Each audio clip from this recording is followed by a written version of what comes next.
Hey Divas, happy Tuesday. Thank you so much for joining me.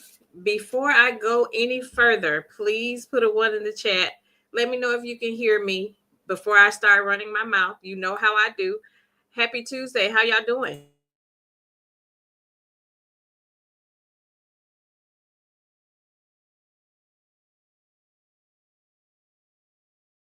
Okay. I see some ones in the chat. Hey, Divas. Welcome to Pink Table Topics. I am your host and good sis, Pink Diva.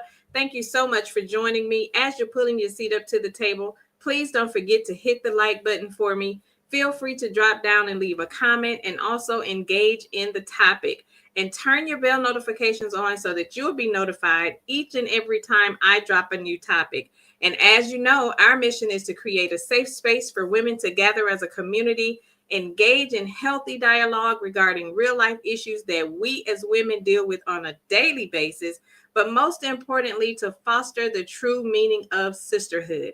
And if you are here, that means you are subscribed and representing the Diva Tribe. And we're not just any divas over here. We are divine, we are inspiring, we are valiant, and we are admirable. Welcome to the table. How is everybody doing?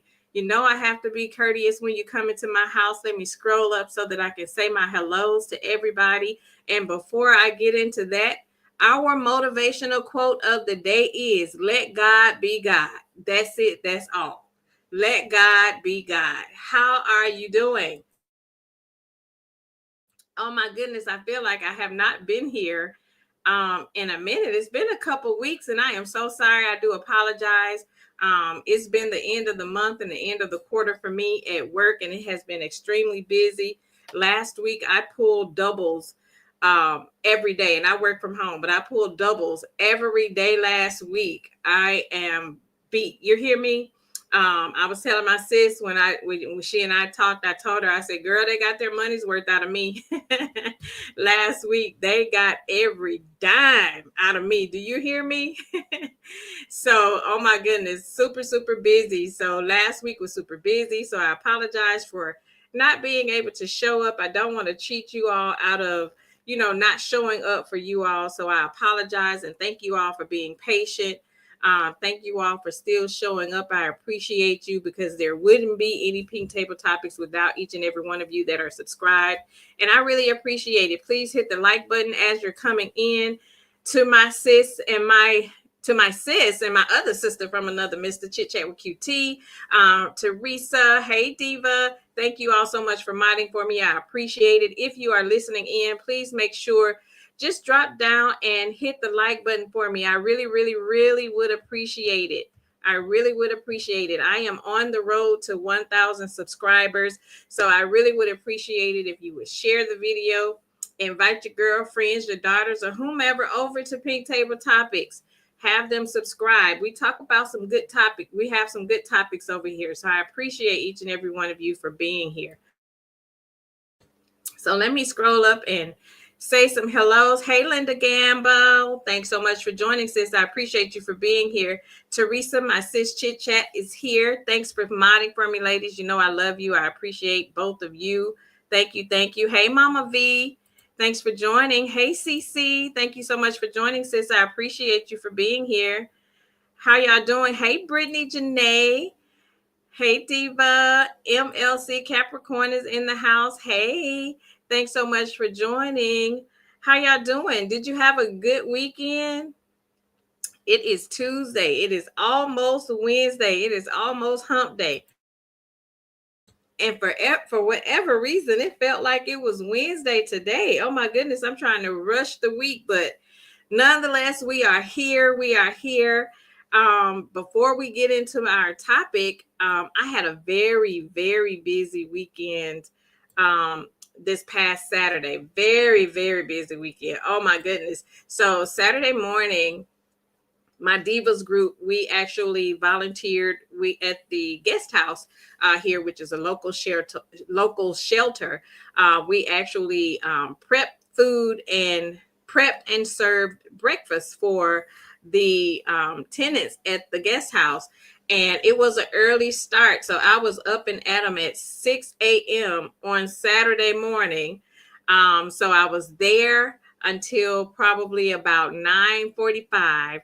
Then I had to come home, um, shower and change clothes, and I had to go to another event that my business was hosting, a networking event that started at noon, and that was from noon to 4. So when I say, oh my goodness, it was such a busy weekend. Then back up early on Sunday for church. So so when I say what weekend, I did not have a weekend at all. It went extremely fast, but nonetheless, it was for a worthy cause.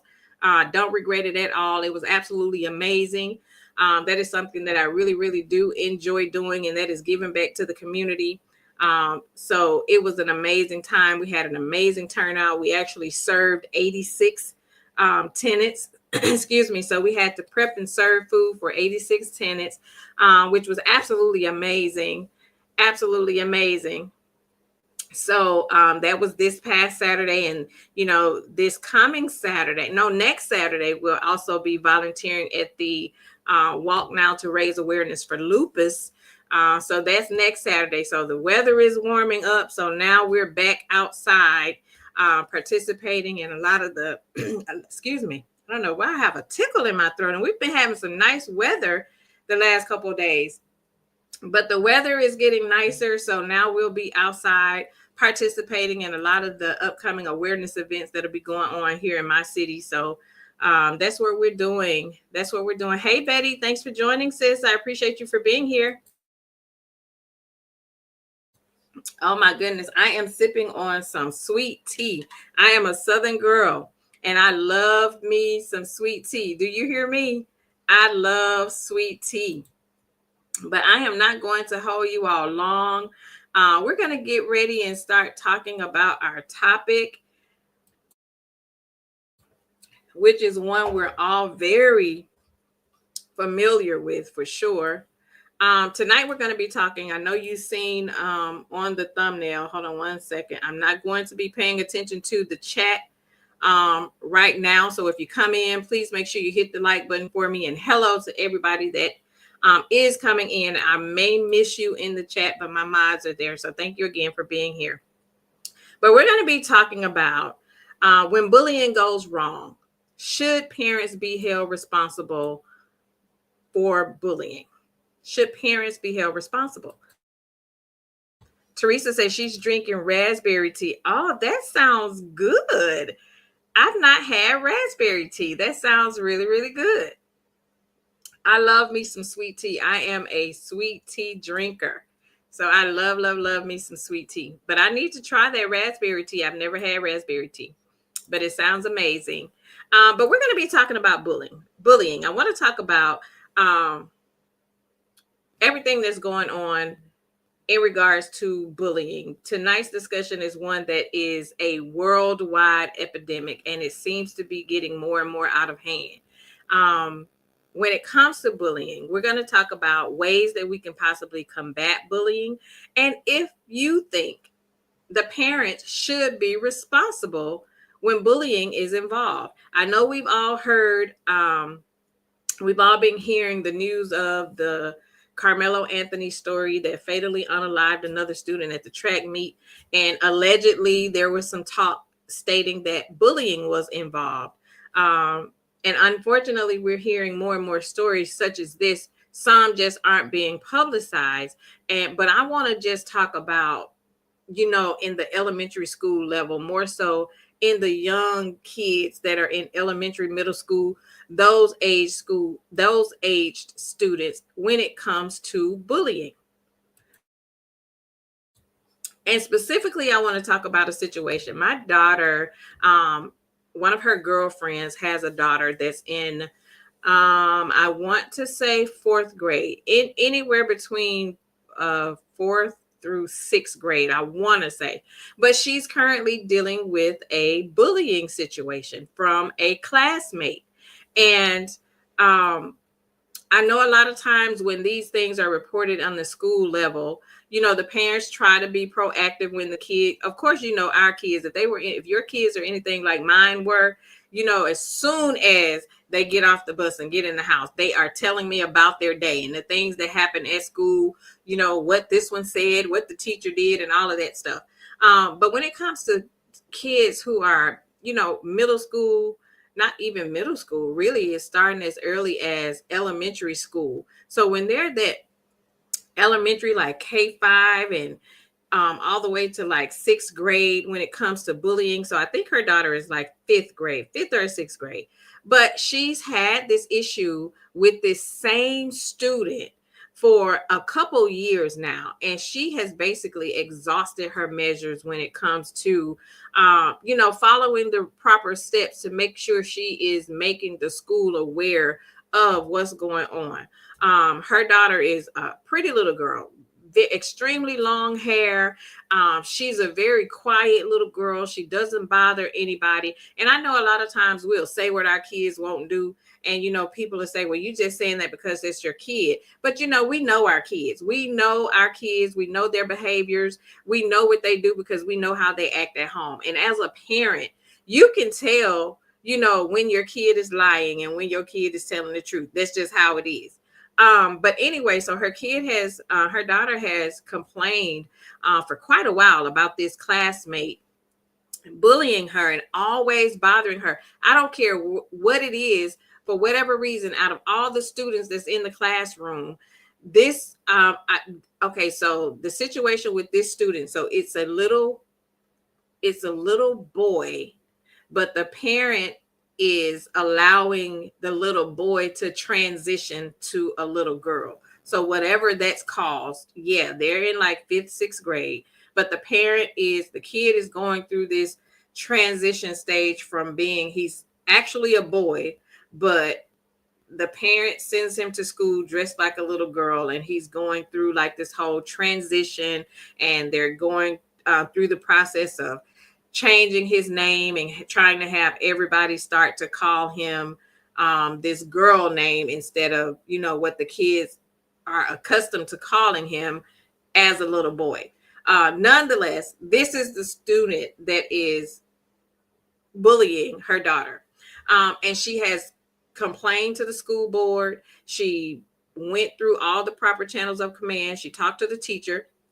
The teacher, of course, was making it seem like she was reporting it to the principal, making sure she was passing the information along. But, every day is something. It was to the point to where she ended up moving her child from this school to another school. But this coming year, so the kid was at that school the last year.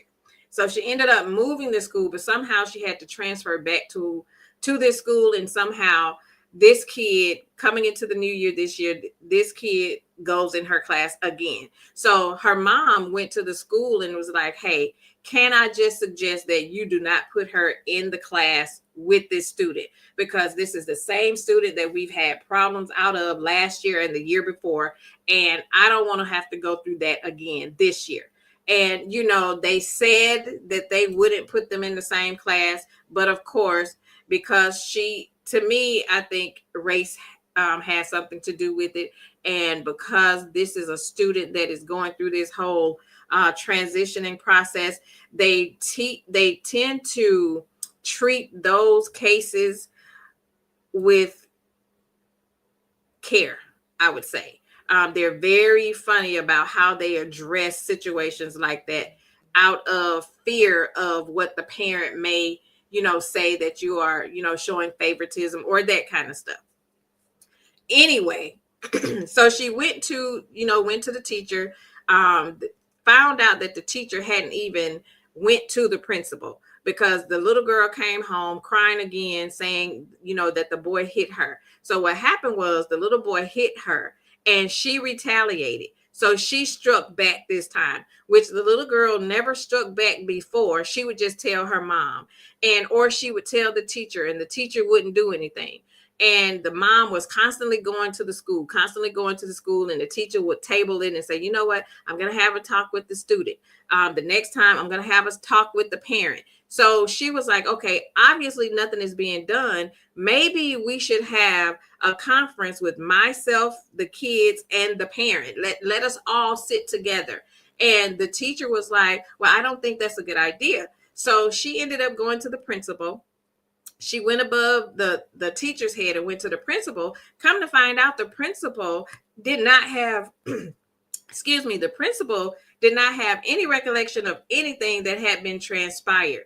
And luckily, she had taken her own notes. She made sure she took down the dates, the times, the notes. She had very detailed notes about when she spoke to the teacher, what the teacher said that she would do.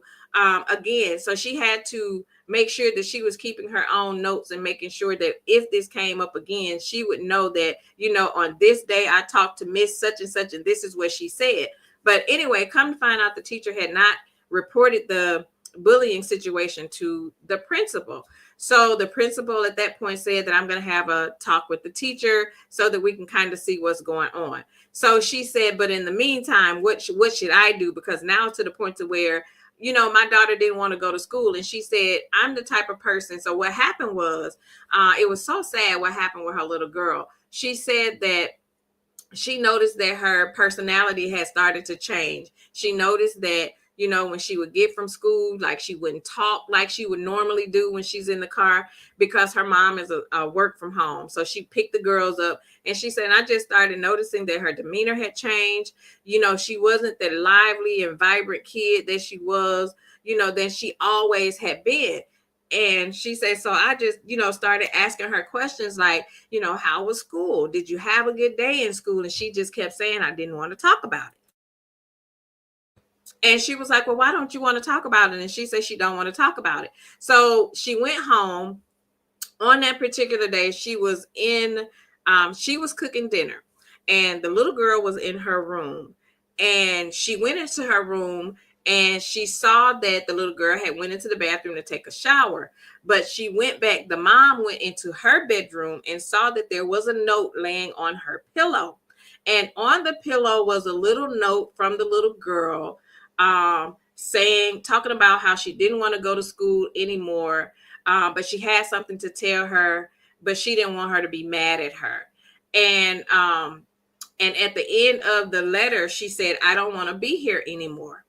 And so the mom called my daughter, which is her friend, and she was just in tears. She was like, I don't even know how to address this. Like, how do I have this conversation with a child that's fifth, sixth grade? How do I even start this? She said, because the last thing I want her to think that I would be upset with her for defending her or having to defend herself in a situation like this. Or, the last thing that I would want her to think is that I don't hear her when she's saying, this is happening to her. And I've pretty much exhausted all measures in regards to making sure I follow the chain of commands.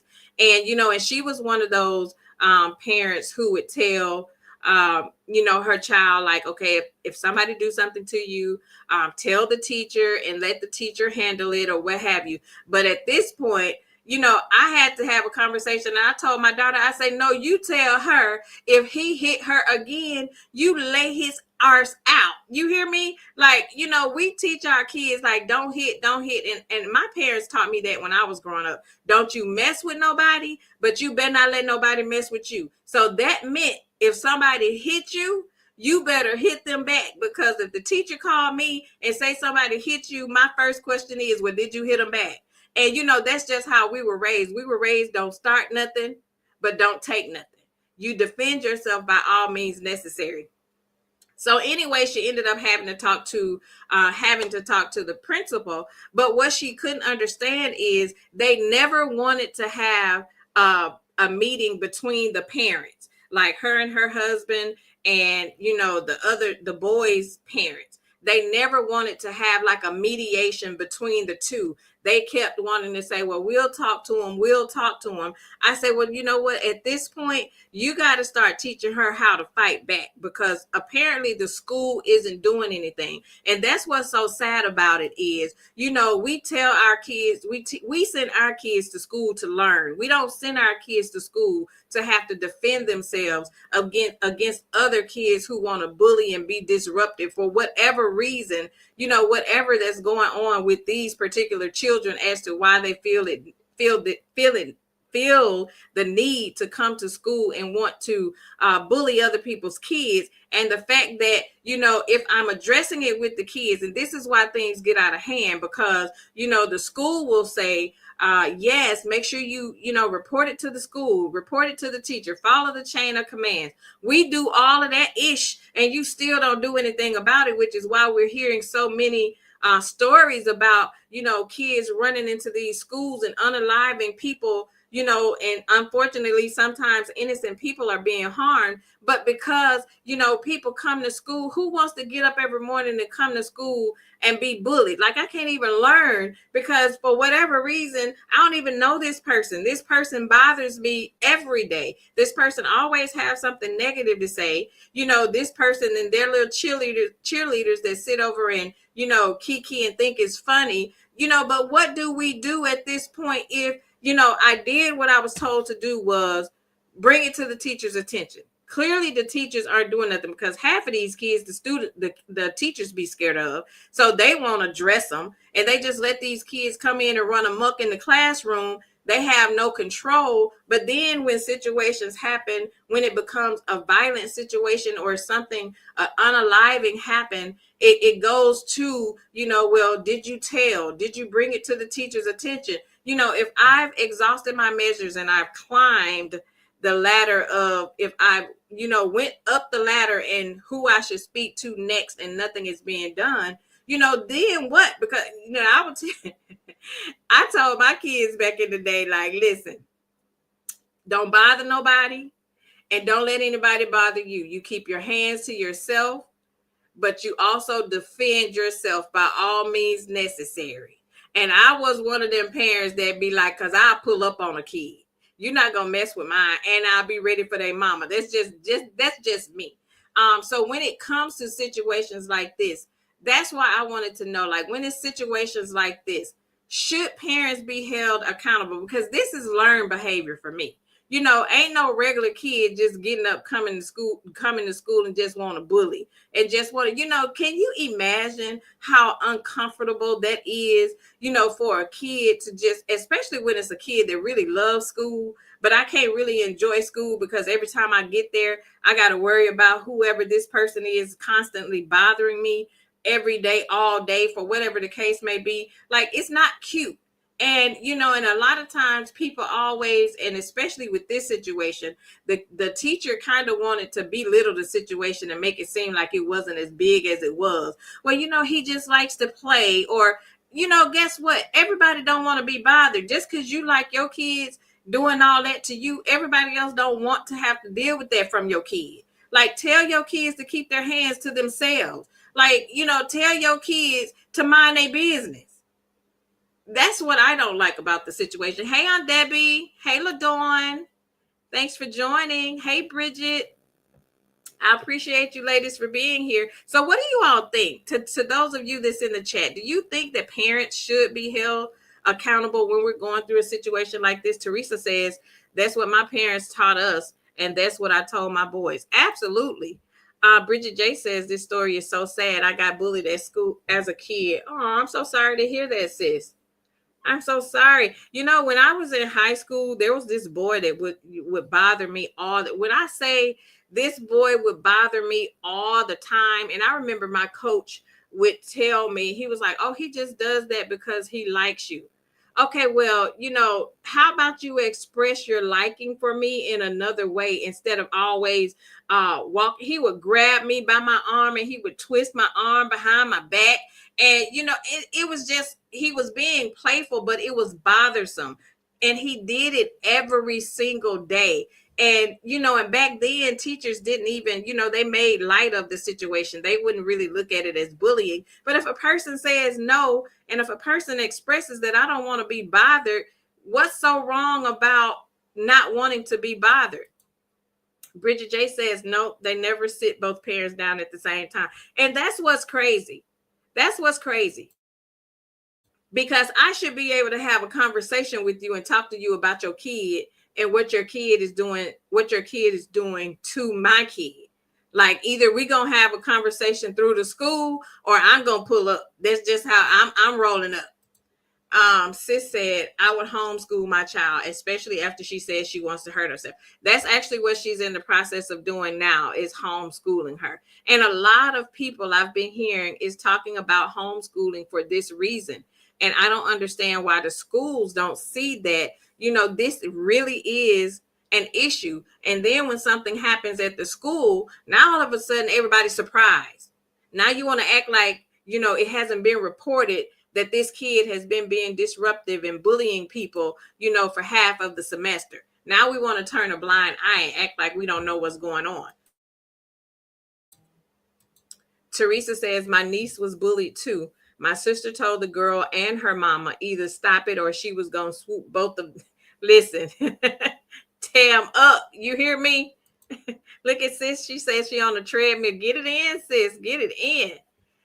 Bridget says, I was born with cleft lip and they call me monkey lip every day. My mom would say sticks and stones.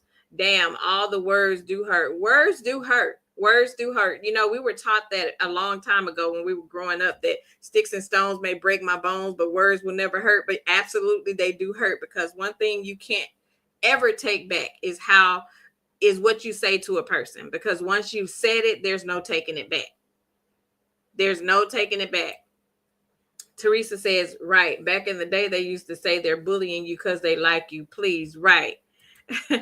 Yes, it's words do hurt.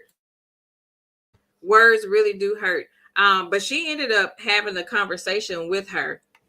She had the conversation with her, and she talked to her. She said, but I'm just hurt. She good because, back in the day, I'm rolling up about mine. Especially if I know that I followed the chain of commands. I spoke to the teacher, I spoke to the principal, and the next time, that's it. I'm rolling up, and that parent gonna see me with or without the school. We gonna have a conversation. LaDon says, I had to go to court over my son whipping tail, and we won because even though my son broke his nose, he hit my son first. Absolutely. That's self-defense. And that's the thing. Now you want to run the court and it's so amazing to me. It's so amazing to me how you never, ever see the perpetrator, but you always somehow catch the person that's defending himself. But for whatever reason, you always miss what the other kid did, but you always see the kid that struck back. How ironic. How ironic. Cece says, I agree, homeschooling would be best. Also have her join an outside club with young girls she likes to develop a friend group. Yes, I totally agree, because her girls are very sheltered. When I say her and her husband, it's like that's their life, their little family. Her husband, and their 3 girls. It's like them all the time. Like they don't go anywhere. They will come and, go to little birthday parties here and there and do family stuff. But they shelter them because they know that she goes through this whole bullying situation, so they hold them very close, and I can understand that as well. But yeah, definitely engage in some programs outside, maybe like a church group or something, right? Bridget and they say I fight kids too, and you better know it, because we pulling up. We pulling up. Yes, sis. Sis says, Bridget, so sorry that you had to experience that. Absolutely. Teresa says, my husband and I won a huge lawsuit over the private school my grandson went to, accusing him of having a pow-pow when he was 7. Girl. And speaking of, that is so funny. Let me tell you about this story. So when we first moved to Wisconsin, and this is when I first realized that The laws in the city were totally different from the laws back home in Mississippi. My youngest daughter was in the 3rd grade. I'll never forget. And again, my youngest daughter was very quiet. She didn't mess with anybody. She basically was the teacher's pet. This little girl loved school, but it was this little boy on the bus that would bother her every single day. And I remember she got on the bus. So when she got home, she told me about the little boy that was messing with her. But I didn't know anything else that happened outside of he would always pull her hair. Girl, I got a call from the school saying that, mind you, she's in the 3rd grade. I got a call from the school because the parent of that little boy had called the school and told them that my daughter threatened to pow him on the bus. And I was sitting there like, she don't even speak like that. Like, what do you mean? She said, so girl, I had to go up to the school. I went to the school and I had to talk to my daughter. I said, well, what happened on the bus? She didn't verbally say that. What she said was the little boy pulls her hair. So she turned around, and you know how you take your finger and motion like it's the gun or the pow, I'm sorry, and motion like it was the pow. That's what she did. She didn't say anything to him, but that's what she did. So I was sitting there. So I had to go up to the school because, of course, now the parent is so concerned about her son. They're in 3rd grade, keep in mind. And I knew my baby didn't mess with anybody. So I had to go to the school, and the school was like, well, we don't condone that behavior. I said, well, first of all, let's talk about what caused this behavior. There's a cause and effect. You can't just skip over the cause and go straight to the effect. Let's talk about what happened, what transpired to make her even turn around and do that. Because again, he was sitting behind her. So if she turned around and did that, what did he do to cause her to have to do that? Like, while the parent was so quick to want to call you and say that this is what she did, did she tell you what her kid did? Because don't do mine. We're going to have a conversation. We're going to start from the beginning. We're not going to start in the middle trying to address something. And this is the thing that happens all the time when it comes to certain kids. When it's in school, they tend to overlook their behavior.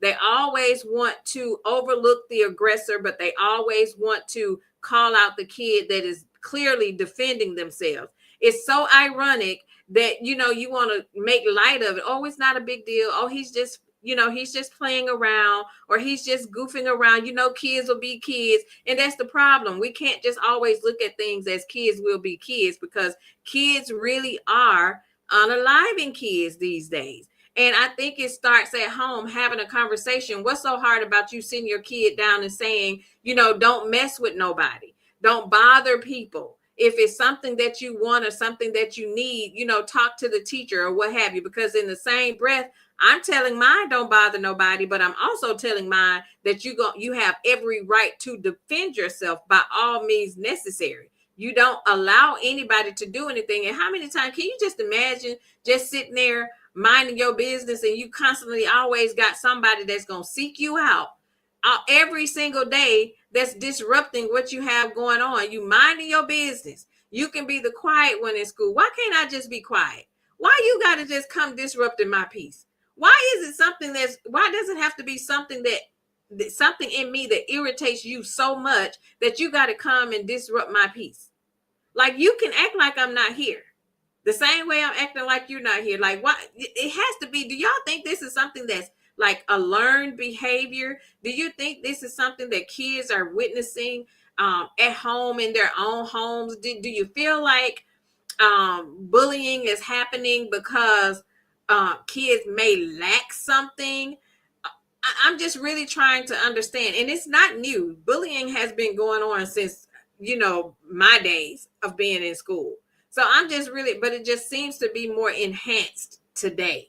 It never was so bad back in the day to where, kids were coming and, actually unaliving kids and all of that kind of stuff. Now we're hearing a whole lot more about it. And I know social media has a lot to do with it, but we're hearing more and more about it. And I just really feel like it's getting out of hand. I really feel like it's getting out of hand. And the thing about it is, and a lot of people don't understand that when we're dealing with bullying, then you have students that are now going through mental health issues because now, the kid suffers from anxiety. The kid is now depressed, and now kids are having, the unaliving thoughts and all of that kind of stuff. So it's so much that goes along with it when you're trying to combat bullying, especially when it's against your kid and you're the one that's having to try to put the pieces together.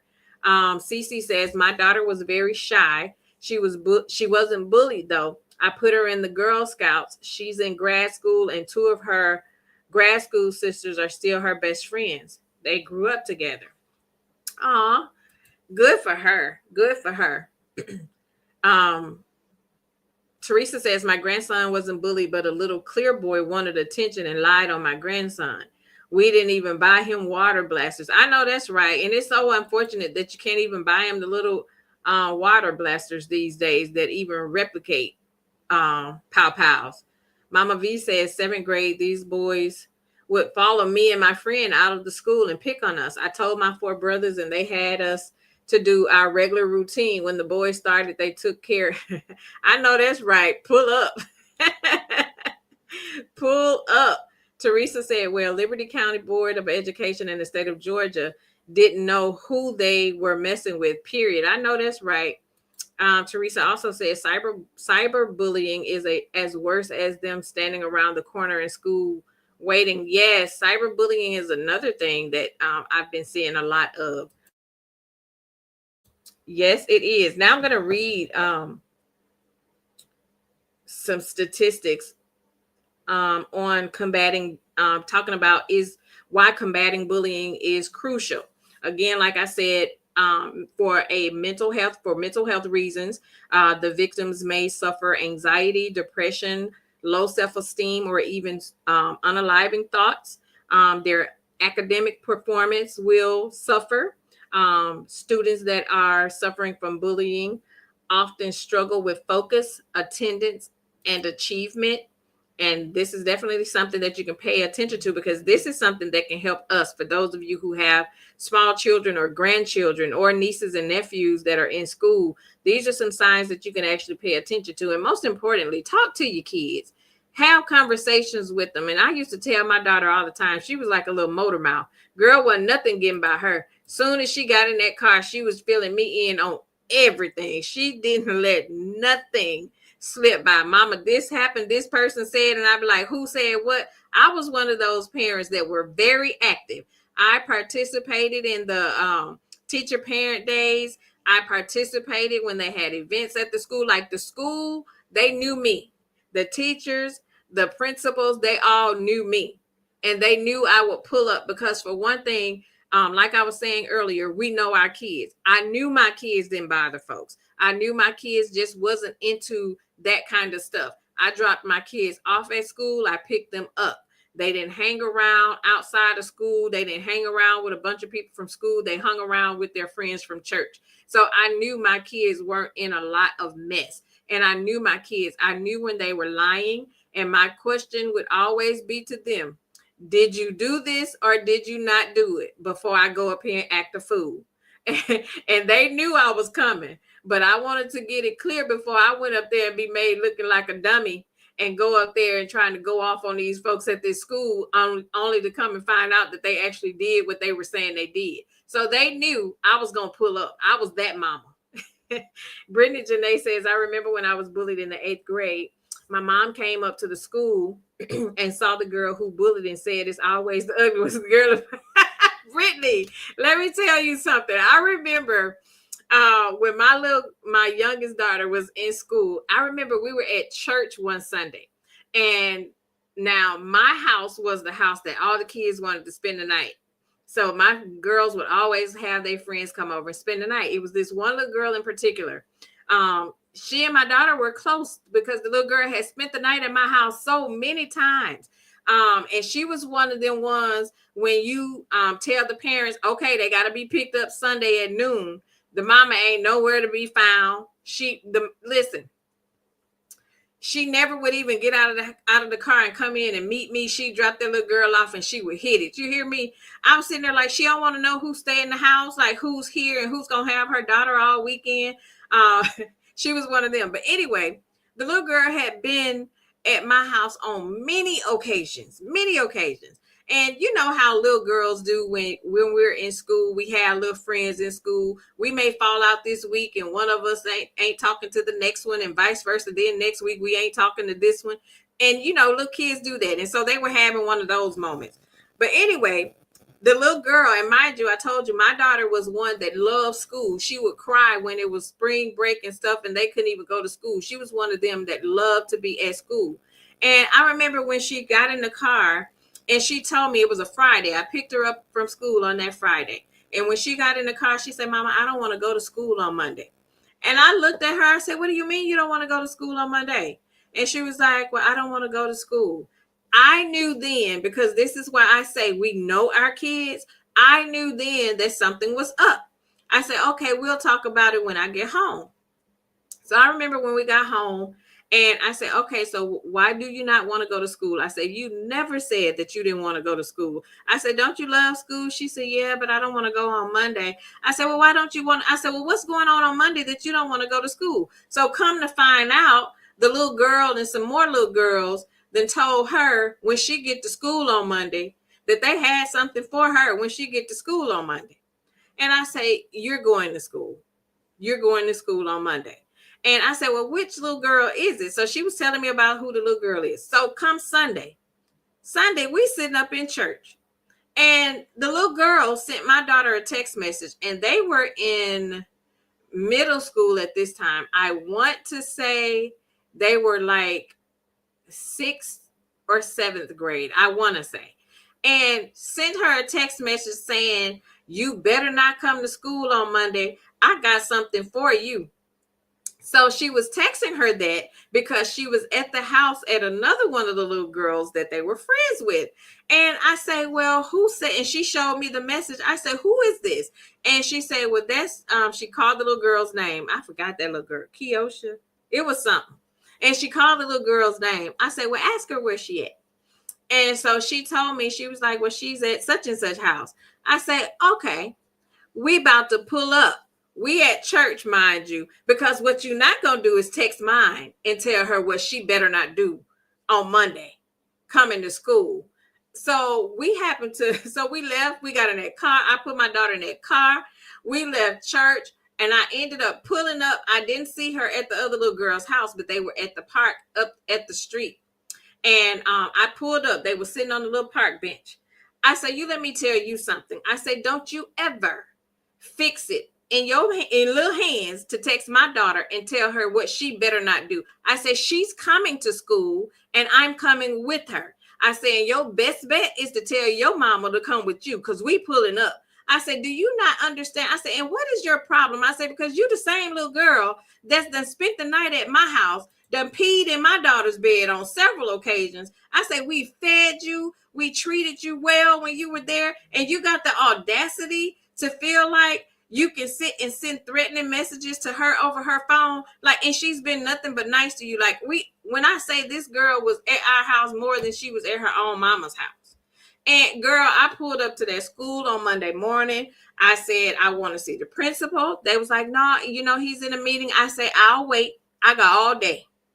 We're going to wait for this one. So I ended up having a conversation with the principal because I wanted to make him aware of the text message and saying, obviously she's planning something. This is the message that she received on Friday. This is the message that she received on Sunday. I said, I know that it was after school hours. However, they attend this school and today is Monday. And she told her that she better not come to school. I say, and now I'm putting it in your hands because they are on school grounds. And I am telling you, nothing better happened to my daughter.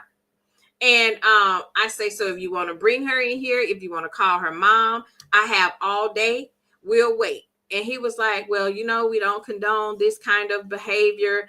I'll pull the student and we'll have a conversation. I said, because what we're not going to do is that. I say, and I would rather have a conversation with her mama, you know, because I know the school will say one thing, but sometimes you got to have a face to face with these parents, because the school will say one thing and you'll think a conversation has happened and a conversation wouldn't have happened. So yeah, Brittany, that made me realize that, because I roll up. When I say I fight kids, I'm rolling up about mine. Don't play. Don't play. Teresa says I was very active also. You have to be. You really have to be. She says I was one of the parents who knew the school handbook back and forth. I knew all the rules. I mean, every one of them. You hear me? Every one of them. Cece says my husband and I were very active too. I've had my kids put in different classes even when I didn't care for their teacher. I had a principal go in on a heifer who didn't understood what it was. Don't play. I know that's right. Don't play. LaDawn says that's why I became violent, because I was picked on.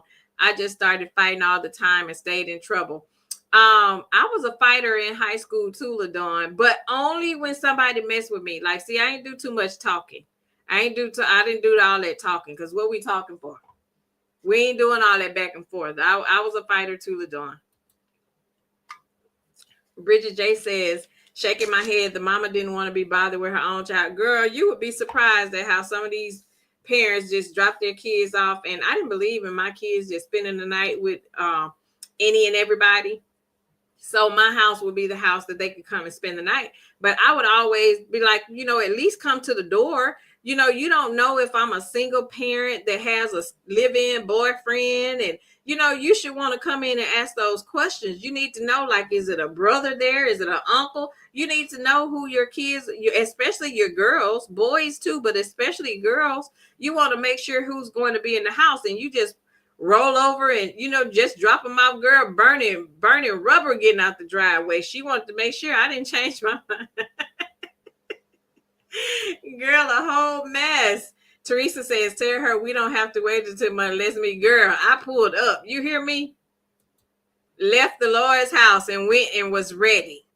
I say, if you got something to say, say it to me. Say it to her mama. Because if you touch mine, I got something for you. I said, you can tell your mama that I said that. Girl, her mama never did call me. Girl, let my baby call me telling me that somebody mama pulled up telling her something. Girl, I would be all over there. You hear me?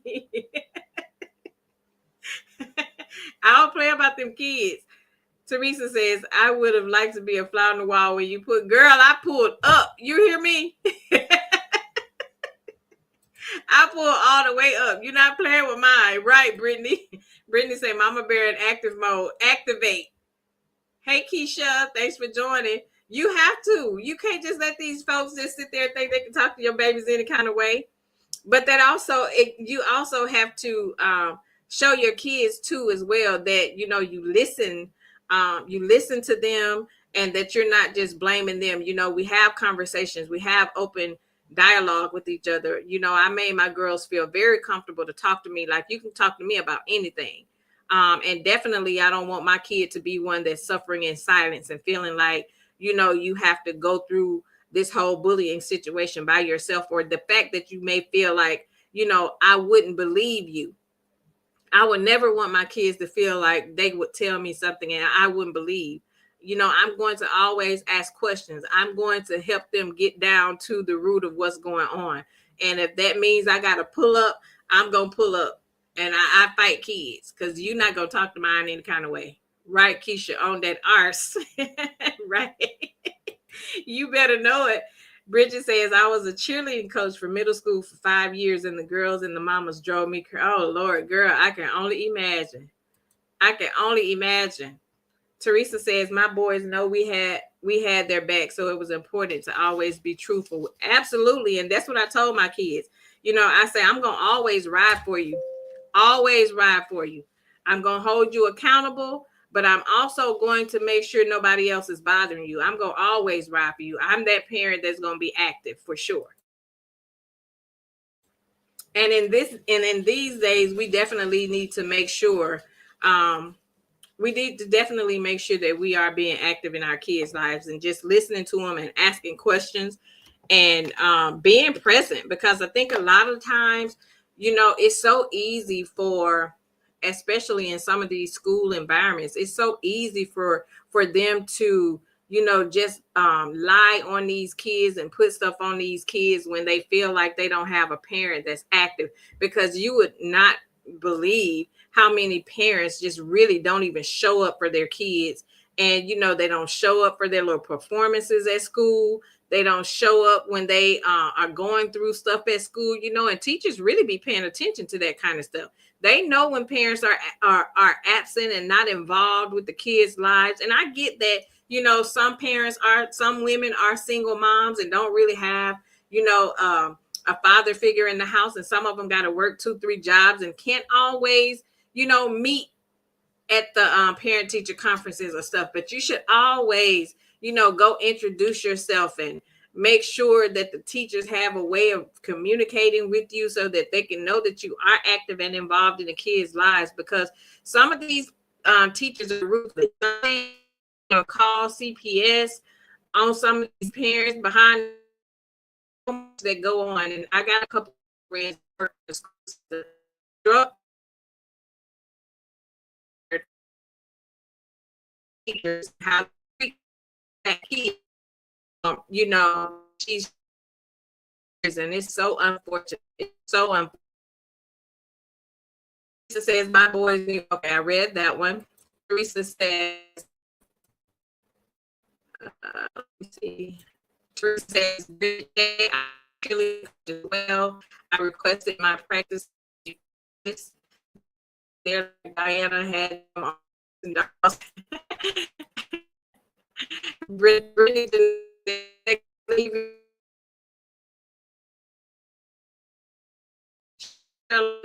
apologize. I told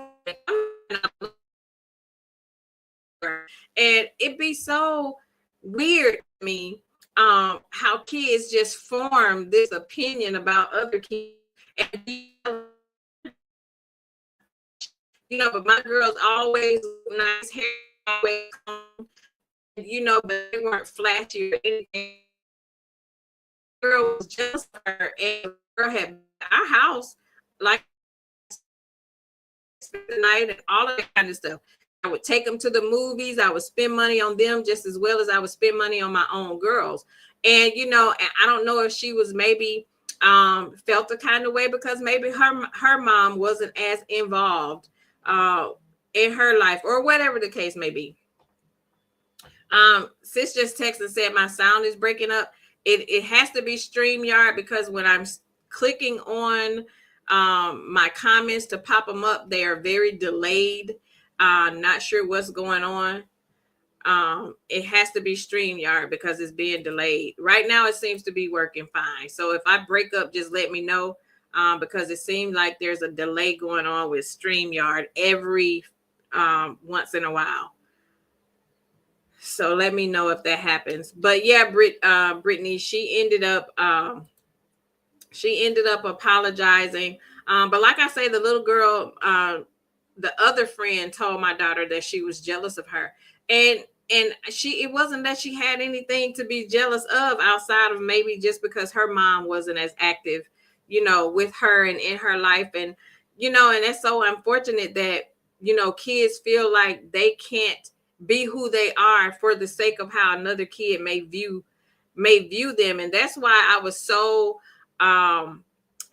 passionate about that whole Shador thing when it was talking about he need to be humble and all of that kind of stuff. We ain't gonna get into that, but I was so passionate about that because that really bothered me to hear, especially grown folks and even some of our folks saying how, he need to be humbled and this, that, and the other. Don't nobody humble nobody but God. Don't nobody else get to make the decision that somebody needs to be humble. But the thing is that the thing that I got out of that and how I saw it, I took the whole sports aspect out of it. We have been told so many times and so often that we need to, dumb down who we are just to make other people feel good about themselves. And we shouldn't have to do that. We shouldn't have to dumb down who we are. We shouldn't have to behave a certain kind of way just to make somebody else, behave. That's how a lot of things that's going on in the schools. They don't even give kids certifications like they used to back in the day for like perfect attendance and all of that kind of stuff. They give everybody like a participation certification, just so they can make every kid, feel like they received something as well, because they don't want to allow the star performers in the class to outshine those who are not performing. And I just don't think that's fair. I don't think that's fair that people have to always dumb down who they are to make other people feel good about themselves. Like, what's wrong with a person being confident? What's wrong with a person having what they worked hard for and all of this kind of stuff? Like, why do people feel like we shouldn't be who we are? And that even comes with corporate America. Like, it just seems like we've been conditioned, especially a lot of us as Black people, because I've heard this from a lot of us. A lot of us has been so conditioned that we have to dumb down who we are because we don't want to offend, the next person and all of this kind of stuff. Hold on one second. Why is my husband texting me? My husband texted me about some Michael Kors. So let me answer this text. I like Michael Kors.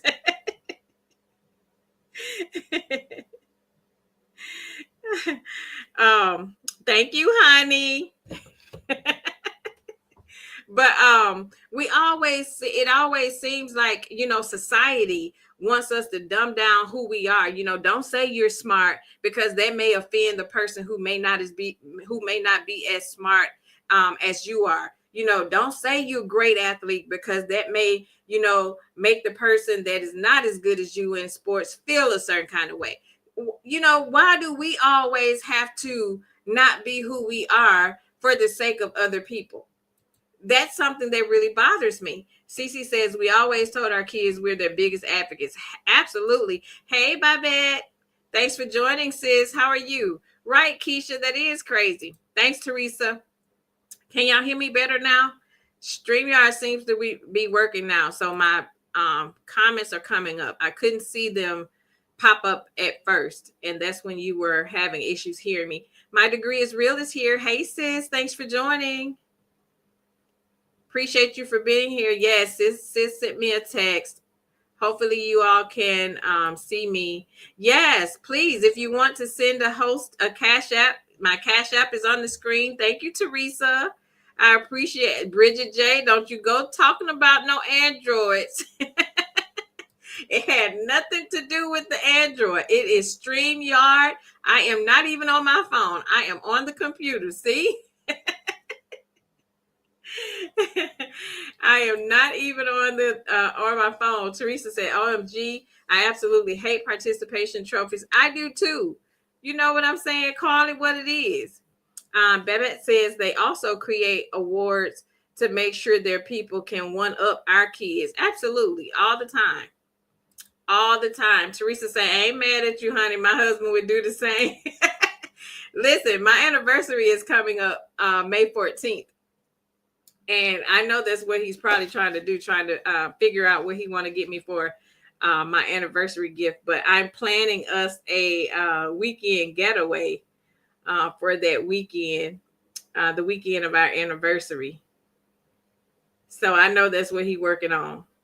But right, Teresa, I do. I love Michael Kors as well. Hey, SK Aura. Hey, sis. Thanks for joining. How you doing? SKR says, I got my Vegas deposit in. Yes. Whoop, whoop. Okay, sis. We gonna pull up in Vegas. Thanks for joining. But yeah, let me get back to reading what she said. Teresa says, trying to surprise you, but keep asking you about all the time, Teresa. He can't never just surprise. He just bought me some Air Max, some Nike Air Max, some pink, black, and white ones. They are so cute, but I'm not a tennis shoe girl. Every pair of tennis shoes that I own, my husband bought. I am so not a tennis shoe girl. But if I had to wear tennis shoes, it would be a Nike Air Max or the Adidas Classics. I love Adidas. But I'm not a tennis shoe girl. But every time my husband buy him a pair of tennis shoes, he buy me some. all the time. I just be like, thank you, honey. And it had gotten so bad at one point because I wasn't wearing them like that. And I had to actually say, honey, can you please just, you don't have to buy me any more tennis shoes, honey, but I appreciate it. I was like, I appreciate it. Brittany Janae, you a sticker girl. My oldest daughter is a sneaker head. You hear me? I think she got about every pair of Jordans that has come out. She is like a sweatpant and sneaker girl any day, any day. I'm not a sneaker head at all. I have a couple pair that I wear like when I'm doing the walks and stuff and when I work out. But as far as me going in the store and buying some gym shoes, I'm not that person. Now, I'm a shoe freak. I love shoes, but not gym shoes. I'm not a gym shoe person. I will not go in a store and buy any tennis shoes. But my husband buy them for me all the time. And he gets so excited when they come. My husband is really, really obsessed with my small feet because I have small feet. I can actually wear a size 5 in youth when it comes to shoes. So he is super obsessed about my small feet. So he always liked to buy me tennis shoes because he likes the way they look on my small feet. But, it's a part of that thing they call compromise, right?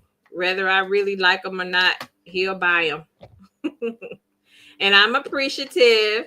Teresa said, that's so sweet. It is sweet. It is sweet. He is a sweetheart. Brittany Janae says, I haven't bought a pair of Jordans in 2 months. My money has been going. See, look at you. That 7th Avenue taking all your money, Brittany Janae. Yes, my degree is real. That is so sweet. He is such a sweetheart. I tell people, Cece say I got both feet. Cece, what size shoe you wear, sis? Listen, my best friend got big feet, Cece. I tell her all the time when she be wearing her little sandals in the summertime, I'm like, you know what? I really think certain shoes look really, really cute when they are smaller. To me, shoes start to look different when they bigger. Cece said she got some both feet, Teresa. Yes, she said both feet.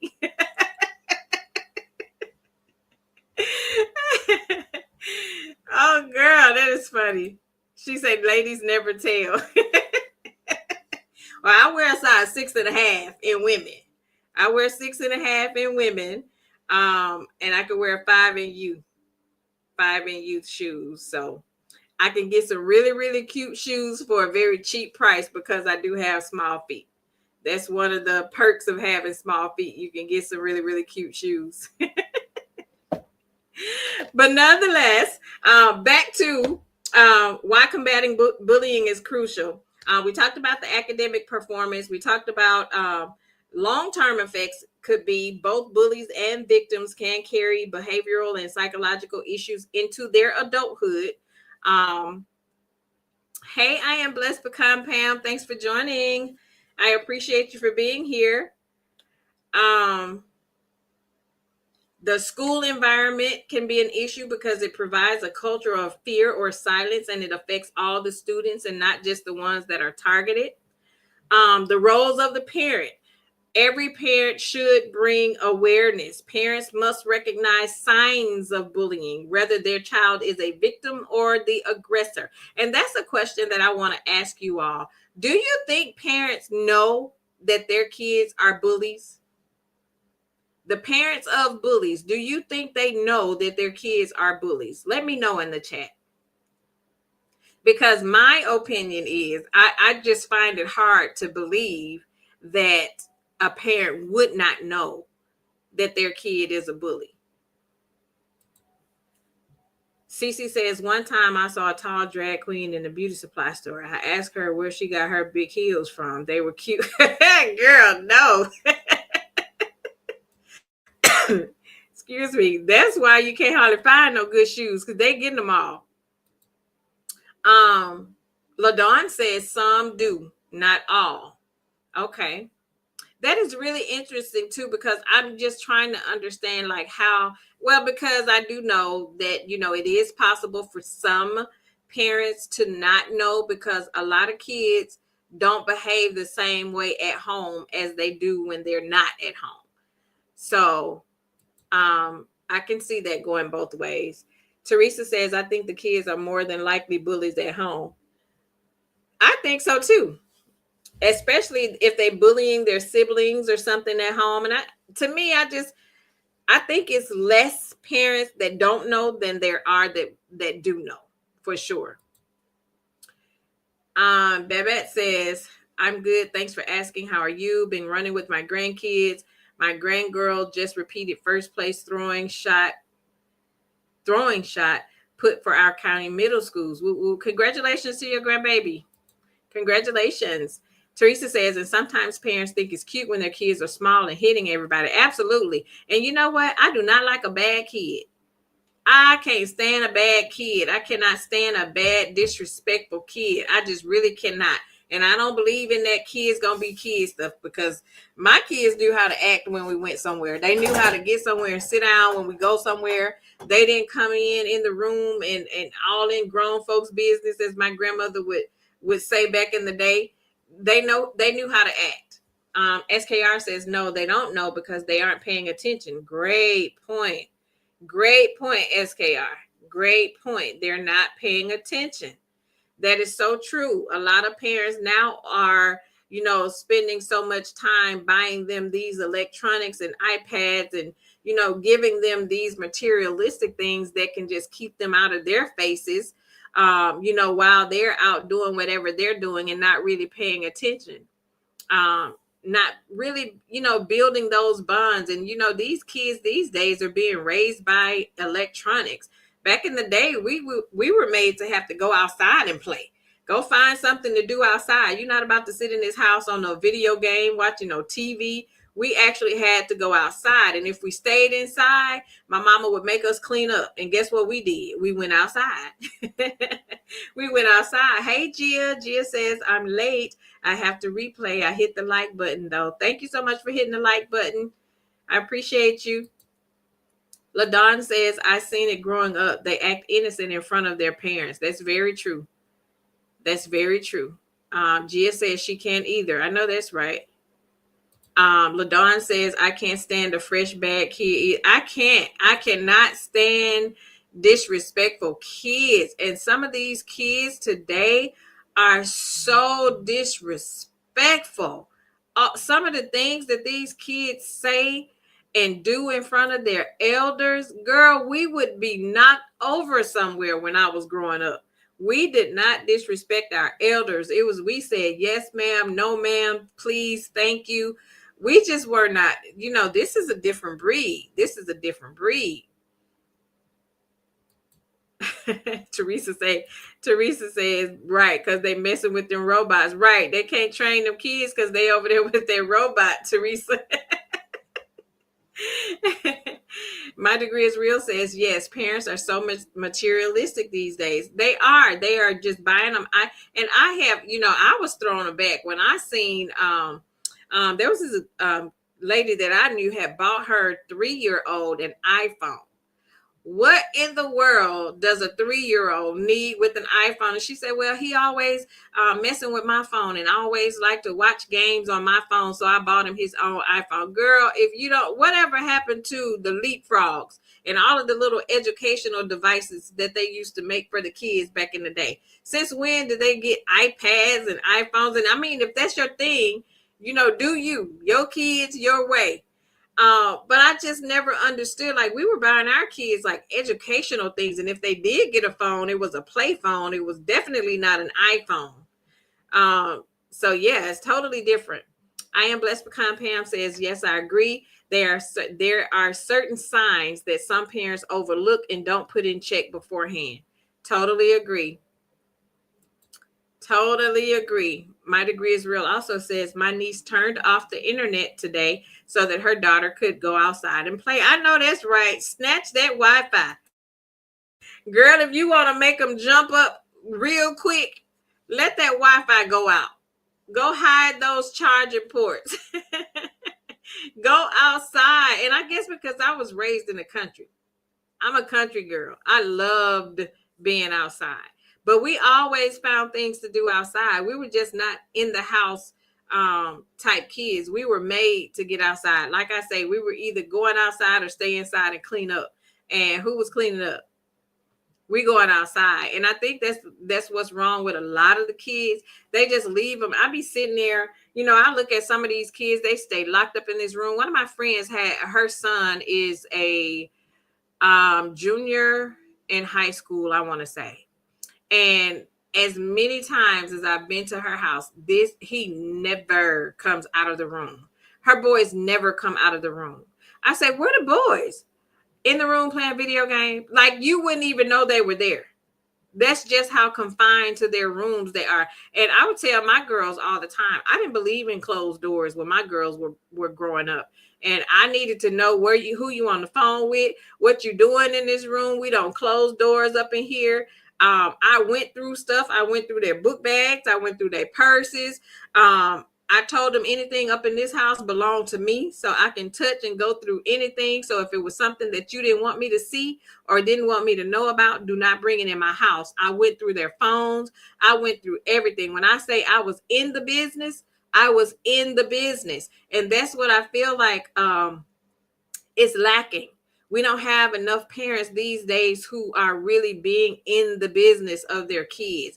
They are just giving their kids too much privacy. I worked with a girl at work, and she had the nerve to say that she wasn't allowed to go in her son's room at a certain hours at night. And I said, what you mean? She said, well, he doesn't allow me to come in his room at certain times because he's on his game and he don't want me to come in. I said, well, whose house is it? Do he pay the bills or do you pay the bills? I'm confused. And she was a pink person. But again, I'm looking at her like, girl, that would never fly in my house. I wish somebody would tell me I couldn't come through the room. I said, girl, because I would take the hinges off the door and there would be no door to close. So what we doing? But she was just really one of those like her kids ran her. It was to the point to where the things she was sharing with me upset me so much. I was like, I can't talk to you. I said, I can't have this conversation with you. I said, girl, because that would never fly in my house ever on no given day. No, ma'am. So listening to her and how she was saying that she allowed, her kids to tell her what she could and could not do in the house that she was paying bills at, that to me showed me, how they're going to get angry when you start to tell them no. And see, these are the kids that go off because when you tell them no, they can't do something or can't have something, that's when they snap. Because of parents like this that just give them too much leeway to let them run the house. We don't do that. We don't do that over here. Cece says, I asked my oldest son, if he was a bully when he was on the varsity football team. He said no, but the JVers respected the varsity players. I checked into it. He was Mr. Social Butterfly, and he still is. Okay, Social Butterfly. Teresa says the middle school used to be bad, but now them dang elementary schools kids got them out. Oh, yes, they're getting younger and younger, girl. Well, the grandmama's getting younger and younger, too, so listen, that's a whole different topic. My degree is real says these kids be calling their parents by their first name, which is a no. Listen, girl, we would be knocked over a chair somewhere if we went to call our parents by their first name. Or wouldn't say yes, sir, and yes, ma'am. And it wasn't even yes, ma'am, or no, ma'am, just yes and no. It was never no, nah, and yeah, and all of that kind of stuff. We had to say yes or no, or yes, ma'am, and no, ma'am. But these kids are just being they're totally disrespectful. But a lot of it starts at home. A lot of it is learned behavior. It's behavior that they've witnessed at home behind their own closed doors, and and it just spills over into the school. They do certain things at home and they come to school thinking they can do the same thing. So, yeah, it's a no for us. Teresa says 6 and 7-year-old kids got phone numbers. My boys just thought you were old fashioned. My boys were outdoor boys. I know that's right. Go outside. Back in the day when my girls got their first phones, you remember those phones that they had that they could only use? They had minutes. And they can only use the minutes and it'd be free after 7. Those are the kind of phones my kids had when they had phones. And I only got them because my kids made it home from school before I made it home from work. And they would have to check in and let me know um, if they had made it home. And after that, they couldn't call their friends until after 7. That's when their minutes were free. Oh my goodness, those were the good old days. LaDon says, see, I don't have to unplug. I just say, get your ass out of here. I know that's right. Go outside. Why are you sitting up in here? Gia says, I had to. He made to come in the house. Oh, you had to be made to come in the house. I know that's right. I loved being outside. We would go outside and play softball. I even played football with my brother and his friends. I was such a tomboy when I was growing up. We played basketball. We played football. Y'all remember the game called Red Rover? Red Rover. You remember that? We used to play Red Rover. We used to play this game called Cars. We would just sit outside and watch the cars when they come by. And, you know, when we see a car comes, like, that's my car. And then the next one would be the next person's car. Like, we found stuff to do with our hands outside. We didn't have, like, my brother had a video game back in the day. I think it was the Atari video game that was real big back in the day.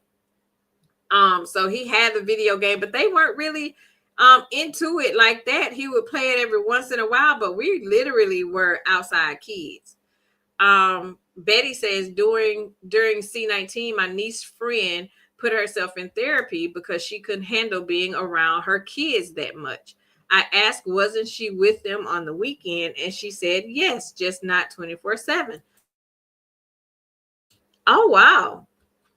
So you're saying that your niece's friend put herself in therapy because she couldn't handle oh, you're right, because we were all inside. And you know what, it was so many spouses that couldn't stand being around each other. That girl, me and my husband had a ball. You hear me?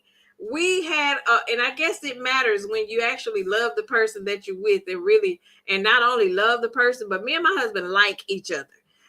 So we had a ball during those times and we couldn't go outside.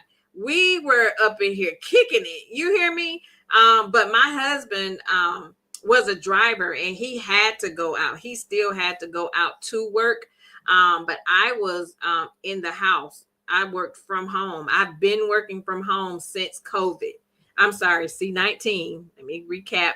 Since C19, I have been working from home, but my husband still had to go out. But we actually enjoyed being inside with each other. But I had a coworker. She did not like being at home with her husband. And, you know, I kind of was side-eyeing her because she was one of the ones that kept trying to push our director to force us to come back into the office. Trying to do the whole, you know, you had to do the whole social distancing. And we had a huge office. We had 5 floors. And, you know, she was like, oh, I want to come back to the office. I said, well, why would you want to go back to the office? I said, this doesn't make any sense. And she was like, well, I feel like I can work better at home. She was like, I just can't be here. And my husband is here. And then she had a stepson that was there that she basically just let run her house. You know, she was a pink person. Again, never would apply in my house. But she did not like working from home either. She was one of those that did not like being at home with her spouse and felt like she had to get away. So that's interesting. That's interesting. Gia says, I had to be made to come in the house. Yes. My degree is real says, yes, you were being a present parent, very present. And you have to be, sis. Teresa says, my oldest son hit his puberty moment and thought he could close his door. He came home from school. My husband took the whole door off. You don't have. I know that's right. You do not. And you know what, Teresa? That's one of the reasons I was glad I didn't have boys. And I don't see how y'all feed them. These boys can eat. Girl, I be looking at my husband, and my husband is athletic build. He's not a big dude. He's a tall dude. But I be looking like, I don't understand how y'all feed, especially when y'all have a husband and boys. How do y'all feed them? Because them suckers can eat. I be sitting here and we could have just eaten. 30 minutes later, my husband in the kitchen looking for some snacks. He drinking he don't just drink just one soda. I think sodas are 12 ounce. He'll get two at one time. I be sitting here looking like, we cannot keep groceries in this house. I be wondering how in the world do they eat so much, girl? I don't know how you were able to feed all these boys. Brittany Janae says, I wish my kids would tell me, girl, listen, girl, we would be squaring up. Do you hear me? Teresa says, them the ones who building objects and planning on taking school. Absolutely, because they're not paying attention to what they have going on behind those closed doors. My Degree is Real says, my daughter was mad at me for years because I didn't allow sleepovers at friends, but since she's grown, she's 24, she now understands why. Absolutely. Absolutely. A lot of them don't understand. Like you can't go over there, but they can come over here. SKR says most parents think that ripping and running to sports practice and doing extracurricular activities, then stopping by Chick-fil-A on the way home is spending quality time. Absolutely. And it's really not. You have to actually have conversations, have open dialogue, and just make them feel comfortable enough to share stuff. I would tell my girls all the time, I'm not your little friend. But we can talk and have, and that's the one thing that I do appreciate today, that my girls still talk to me. Like they are on my line all day, every day. I kid you not. They take turns. Either one, I'm on the phone with one, or we're on the phone on a conference call with both of them. But they do have great communication when it comes to sharing stuff. Even in their adult life, they still call me and ask my opinion on stuff, or just talk to me about some things that they may be going through to get my point of view. And I do appreciate that. And I know that it's a learned behavior that we instill in them when they are younger. And then they'll be more comfortable to still maintain those parental relationships with with you as a parent when they get older. My Degree is Real says, children live what they learn and learn what they live. Great. Absolutely. Absolutely. Yes, sis. Thank you all so much for pulling up to Pink Table Topics. Please hit the like button on your way in. Click the notification bell, subscribe to the channel, and share the video. Thank you, sis. Are you still working out? Teresa says, mine had the minute phone too. Did you, girl? Yes, girl. They didn't want to burn them little minutes up. Cece says, my Degree is Real. I didn't either. My daughter's first sleepover was when she was in the 8th grade with her Girl Scout besties. We had known their families for a long time. That's how I was. I was in Girl Scouts when I was younger, and I put my girls in Girl Scouts. To me, I just think that starts sisterhood at an early age. And it also taught them a lot about discipline during those times as well. Mama V says, I forgot about those after 7 phone. Girl, don't forget about them after 7 phones, sis. That's all we was rocking back in the day. Like, girl, I'll call you back. I don't want to burn up my minutes. Oh my goodness, girl, look how times have changed. Oh my goodness. We have come so far. Teresa says, we loved being outside when the porch light came on, though. Absolutely. That was our cue to get in the house. When the street lights came on, that was our cue. We better be in the house when them street lights came on. But outside is definitely, it was definitely the place to be. SKR says, I can understand that kids can't go outside anymore. Predators come right up in your driveway and take your kid. Absolutely. And it's so unfortunate. It's so unfortunate. And, that's why parents have to be more creative as to, you got to sit outside with the kids. You can't just send them. And you know what? But I still be seeing some kids. I be looking at some of these little small kids. I be like, where your mama at? You just be rolling through the community and the little kids out by the street is not an adult in sight. And I be sitting here like, oh my God. And that's why, like I was saying earlier, when I first moved to the city from Mississippi, when I first moved to the Midwest, it was such a culture shock for me. Some of the things that I saw here was totally different from what I had experienced growing up in Mississippi.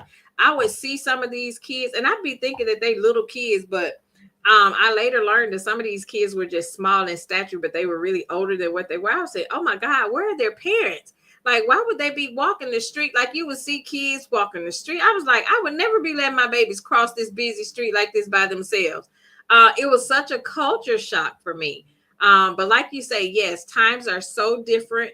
Unfortunately, you can't just send your kids out of course, unless you have like a gated backyard or something, a fenced in, and you can actually visibly see them. But it's just not by, like it was back in the day when, kids used to could just be outside and just sitting on the porch or on the sidewalk, just out there hanging out with their friends or whatever. Some things is just so different. You have to worry about in some areas, drive-bys, the kids be at the park and somebody may roll up with a pow just open fire, which is so unfortunate that kids really don't have a lot of safe spaces that they can actually go and just be kids, unfortunately. My degree is real says there were Sega Genesis. Yes, the Sega. I remember the Sega Genesis and the Atari. Yep, the Atari was definitely one of them. Absolutely. Did I miss one? Let me scroll up. Betty, did I miss your comment? I see Teresa responding. Let me scroll. I see Teresa saying, Betty, I guess that's a good thing. At least they were safe. I can't find it.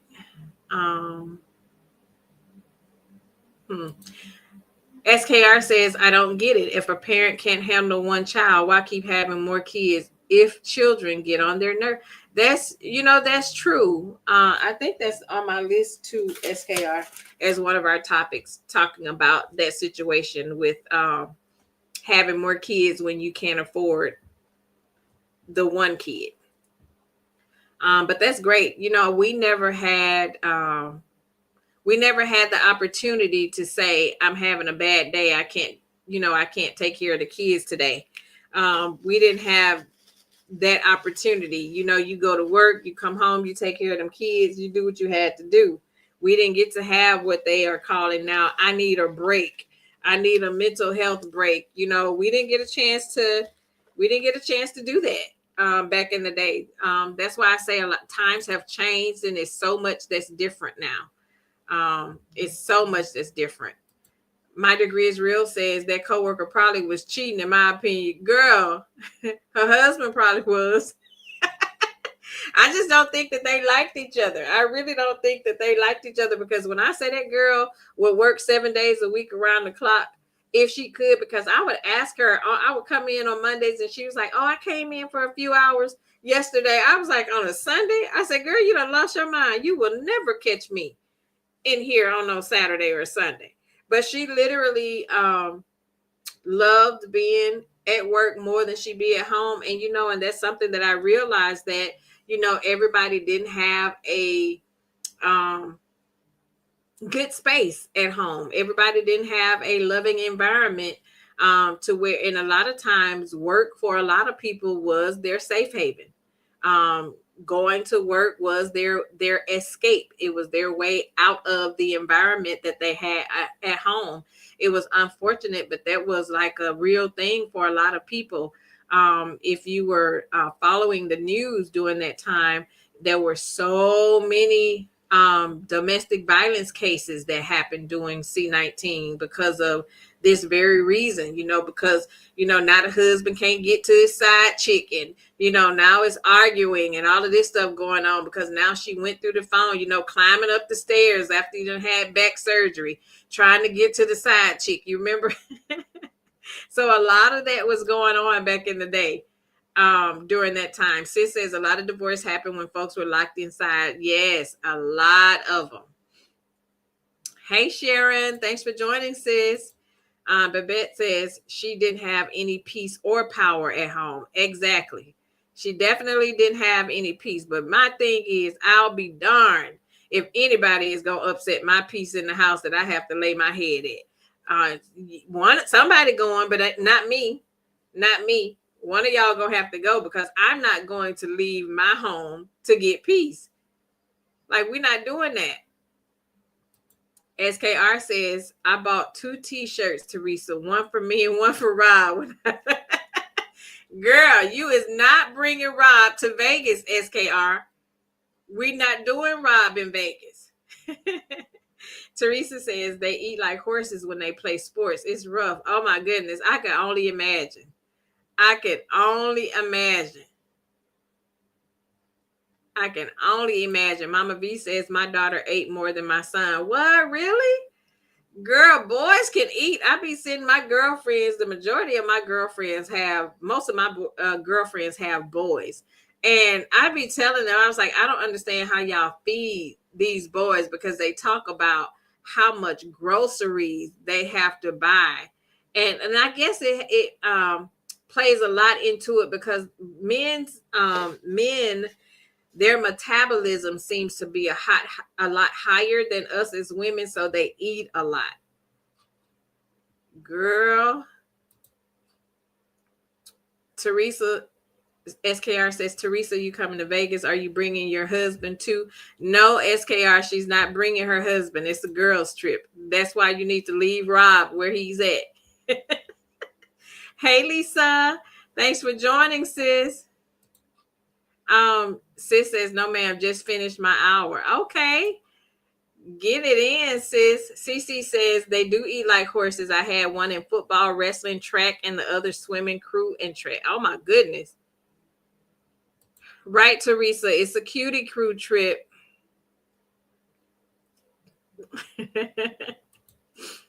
Right, sis said it's a girls' trip, SKR. Your robot would be the only man. Child. Rob the RoboCop. Cece says, I follow a YouTuber who shows scenarios Black people do. One was kids today won't understand calling a friend's house, having to speak to the parents before asking for the friend. Excuse me. Yes, there was a thing back in the day. You used to have to actually ask to speak to the parents. You know, we taught our kids to be respectful. You know, a lot of them still stray. We can't just we're not saying that they're perfect. You know, even though you teach your kids to be one way, a lot of them will be a different way outside of the household. So you still, you just never know. It's all a personal decision, an individual decision. Lisa says, that was our cue to play DoorDash, knock and run when the street lights came on and our parents was gone. It's hard for them to get away with it now, especially when you have the door cameras now, Lisa. SKR says, Rob ain't going to be no problem. He's silent unless I got him programmed. That, listen, girl, we don't want to hear Rob talking. You hear me? What are you going to do when his battery go down, sis? Teresa says, I think all the kids get on your nerves sometimes, but it should be expected. Very true. Hey, Terry. Terry T Baby is in the house. Thanks for joining, sis. She says, hello, everyone. Finally made it home from work, listening while preparing for tomorrow. Eyes tired, boss. I know you are, sis. Get some rest. Thank you for listening in. I know you are. Teresa says, I love being at home. I think folks who don't like being home have some type of domestic issue or something. You know what? I know a lot. I love being at home too, Teresa. I wish I could be home more than I actually have, but more than I do because I'm always out doing something. But I do love being at home. I really, really love being at home in my pajamas. And I am a pajama girl. Girl, I can't wait to get in these pajamas when I walk through these doors. But I know some people who just don't like being at home, just can't sit still. And I be sitting, one of the girls I was telling, I said, girl, I get tired just looking at you posting about everything you've done in a day or a weekend's time. Like, do you ever not want to just sit at home? Like, when I can look at my schedule and see that I have a free day, especially a free weekend, to where I can literally sit in the house all day long. That is like the perfect day, especially when it's raining or snowing outside. Girl, if I don't have to go out, those are the best days ever. Best days. Lisa says, I don't get why parents are still sending their kids out alone and knocking on people's doors after all of these kids getting pow-pows or attacked. Too many sickos out there. Absolutely. Absolutely. Times are totally different. We just can't do the same things that today as we were able to do back in the day. Like just last year, things get worse and worse as time goes by, unfortunately. It's so unfortunate. A lot of people have to try to find things for their kids to do because it's just not safe. It's not even safe to take your babies to the park these days. And it's just so crazy. Teresa says, I used to hate it. So back when school was out for the summer, I would have leftovers for dinner and get home and all the leftovers. Oh my gosh, girl, you were like, I got to cook again. I got to cook again. I know that's right. Gia says my husband was trying to tag along. I told him absolutely not. Nah, Gia, yes. Tell your husband this is a Cutie Crew girls trip. Not a couples trip, a Cutie Crew girls trip. Girl, my husband ain't even asked. I'm like, honey, I'm going to Vegas. Cutie Crew going to Vegas in September. He's like, oh, okay, have fun. He know I go on girls trips all the time, so he would never even think that he could tag along. He'd be like, bro, it ain't that type of party. Tell him he got to wait and go on a couples trip, Gia. You got to plan a couples trip for him. Teresa said hers didn't ask either. It's a girls trip, right, sis? Sis said, Gia. They can't go. They cannot go. They cannot go. They cannot go. So my question, the question that I posed at the beginning of our topic, the beginning of our conversation, when it comes to bullying, put a 1 in the chat if you think parents should be held responsible if a bullying situation happens. And when I say that, do you feel like the parents should be fined? Do you feel like or fined or charged legally if their kids are bullying? Because to me, I kind of think if they start penalizing the parents, they will be more apt to make sure their kids are not causing any disruption at school. So put a 1 in the chat if you feel like, yes, parents should be held responsible. Cece said, I wish I could go, but September is our end of fiscal year closeout. Too many shenanigans and work to take off. We wish you could come too, sis. Hopefully you can catch the next one. We're going to have fun. Okay, I'm seeing 1s in the chat. Sis said 1. Betty says 1. Teresa. CC. Sharon said 1.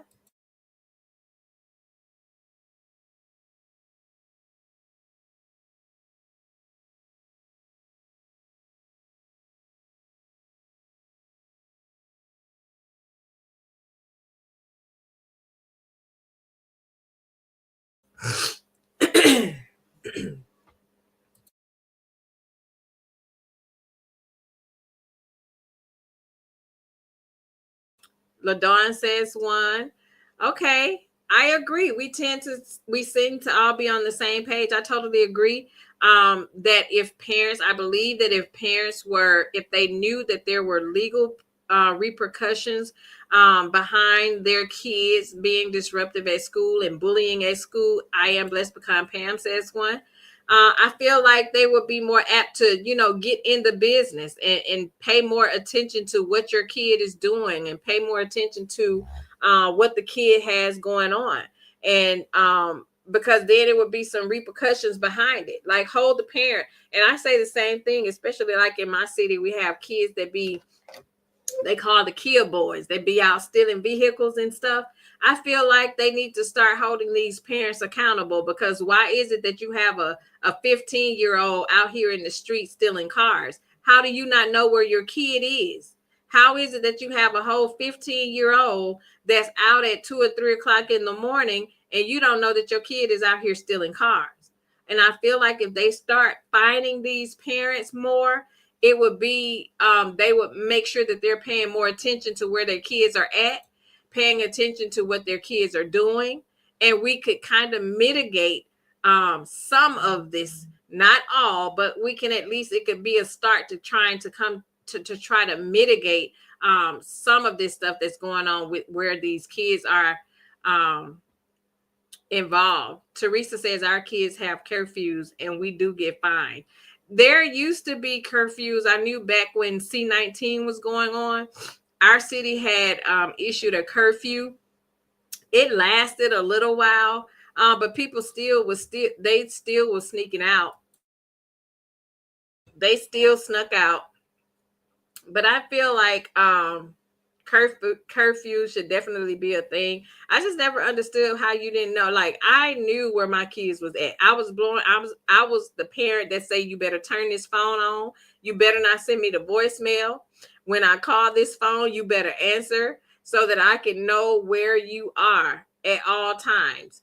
And I think that if there were, more parents that were more involved, a little bit more in the kids' lives or active. And unfortunately, some of the kids are being raised by their elderly grandparents. They don't have like an active mom or an active father. So I know that can be a little bit hard when it comes to, being raised by grandparents. They can't move around as much as we can. So it tends to be a little bit more easier for them to get out and do things.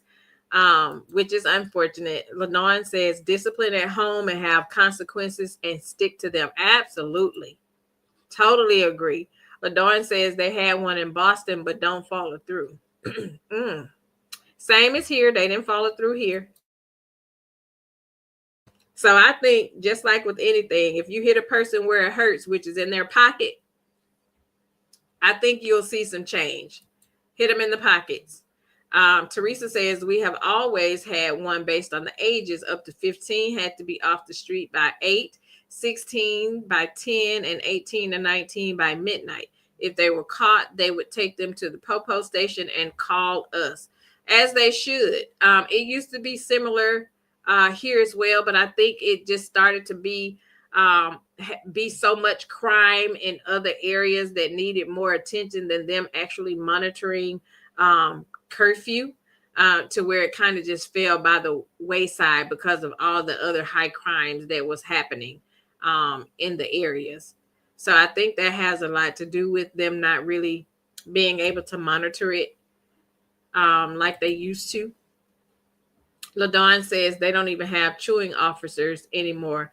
It's sad, but it's so much going on, in the communities, just everywhere, all over the world. It's so much other crime that is taking the attention of all of the officers, to where they can't really have a lot of staff that's monitoring curfew and all of that kind of stuff. Teresa says most of the crime is by the young people. Absolutely. And that's why I be wondering, like, where your parents at? How did you not know that your 15-year-old were in the car with these 20-some-year-olds flying through the streets and high-speed chases and all of this kind of stuff? Like, how did you not check in? And how did you, especially in today's society where you can put trackers on their phone, so you could track their whereabouts and know where they were and know their friends. I knew all of my girls' friends. I knew all of them. And if it was one that they would mention and I hadn't heard about it, I was like, well, where did this one come from? Who's their parents? Like, where do they live? Where do they attend school? Like, I was that parent that was in all the business. Like, I wanted to know everything. I wanted to know who their parents were. Did they have a mom and a dad in the house, or was it a mom and a brother, or whatever the case may be? You really, really have to be in the business, especially if we have a focus on wanting to keep our kids safe. We have to be in the business. LaDon says my son's friend quit school at 15 and he didn't enroll in GED classes and no one did a darn thing. That's so sad. That is so sad. She said, sorry, I had to stop my son from hanging with him. I don't play that mess. I know that's right. At all. Don't play that at all. That is definitely not, you know, that's definitely not someone you would want him to hang around. You definitely want him to be around someone of positive influence. And, you would have hoped, I'm sure, that your son could have actually been some motivation to him to make him want to continue going to school. But, again, it's unfortunate that a lot of kids don't have active parents in their lives to that can, push them to do good and to be good for whatever reason. It's just unfortunate. A lot of the kids, like I was saying, my girlfriend that works in the school system just was telling me that, you would be surprised at the stories that you hear about, the home life of a lot of these kids. Like when they come to school is the only meal that they're going to get for the day because they don't get food at home. They don't have parents at home. So, it's a lot that's going on in society. Kudos to everybody that was an active parent in the lives of your children, be it you were a niece, an aunt to nieces and nephews, or, they were your biological children, because children do need to have active role models in their lives that they can see, that they can visibly see, and those that they can have conversations with, and just to be loved on. A lot of kids, don't have that. A lot of kids don't have that. Teresa says, LaDon says some people don't take heed. They don't. Some of them are hard-headed. Some of them are hard-headed, and some of them have to actually hit their head on that brick wall before they actually do right. I agree. Cece says it's so different now. Our parents were proactive and knew our friends and our associates, parents or family, because they all went to the same schools due to segregation. Now you don't know anything or anybody's family. Totally agree. It's really hard because it's so it's like a melting pot now. You have kids moving from different areas coming to schools, and back in the day, again, this goes back to what we talked about a few segments ago when we talked about, what happened to the village. Back in the day, we had a village. We had, neighbors would make sure that they would watch out for us while our parents were at work. They would make sure nobody would come in or out the house while my parents weren't there. They would even discipline us if they had to. And our parents would actually be okay with that. So, that goes back to just not having a village like it was back in the day. Cece says, please forgive my typing in between twisting my hair. That's okay. That's okay. But yeah, we had a village back in the day. And, that's what's missing. It's so unfortunate that, we don't have that anymore. Hey, Kimberly. Kimberly says, good evening, Pink Diva, Miles, and Chaz. Thanks for joining, sis. We get ready to be on our way out. We've been here an hour and 47 minutes, but I do appreciate you for joining us, and I hope you can go back and catch the replay. But thanks for joining. Teresa says that's why playing sports made it a little easier, because that built a brotherhood, and we knew the kids and their parents. Absolutely. Absolutely. I totally agree. And then too, a lot of the coaches, as far as with the boys being in the sports, a lot of the coaches were great mentors to a lot of the boys, and would actually take them under their wings when they knew that they didn't really have a father figure at home. And these days, you just can't be too careful, because then you have to pay attention to, the coaches' motives these days. They just ain't built the same. People just, I just don't know what's going on. The world and the way people think and the way they move and the way they behave is just not what it used to be. I don't know what's going on with the mind of people, but I know it's just like what the Bible say. We are definitely living in the last days. We are living out the book of Revelation for sure. Because if you go read it, and you will see everything that's going on in society that we're dealing with today has been written in the book of Revelation. It talks about how, parents will be unaliving their children will be unaliving their parents.